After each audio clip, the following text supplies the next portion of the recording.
इस बार ये मसला है कि we are contesting election without any fear and people have submitted their forms, so this is very good and good scenario there. Sir यहाँ से भी शौकत साहब, कल महबूबा मुफ्ती का बयान आया कि जो असली जमात इस्लामी के लोग हैं वो जेलों में है, अलबत्ता जो इलेक्शन में है वो जमात इस्लामी नहीं है। इस बारे में आपका क्या?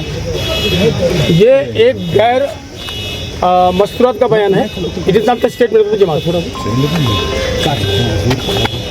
अभी किन बेसिस पे जमात इस्लामी जो है स्टैंड हुआ है इलेक्शन कंटेस्ट करने के लिए? क्या मुद्दे ऐसे हैं जो रहेंगे जमात इस्लामिया के?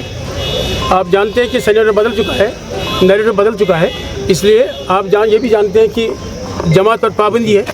तो इंडिपेंडेंट कैंडिडेट आए हम, और हमने सोचा that we will plead the case in the assembly and that is all. Sir Shah साहब, क्या जरूरत पड़ी? प्लान क्या होगा सर? आपको स्टैंड क्या होगा मसले कश्मीर के मुताबिक? This is not narrative.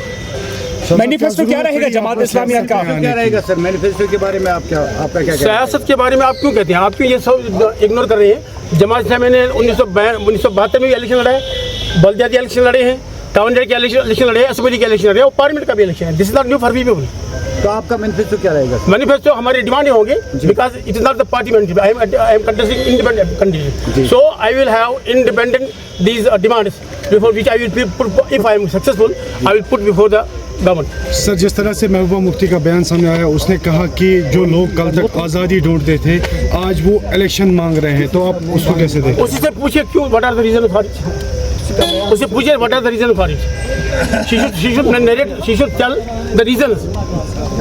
एक सिनेरियो था, तो इससे वजह हम ये है कि ये हम पर इल्ज़ाम नहीं होगा कि आपने इलेक्शन नहीं लड़े हैं। We have contested municipal elections, we have contested this panchayat elections, assembly election, even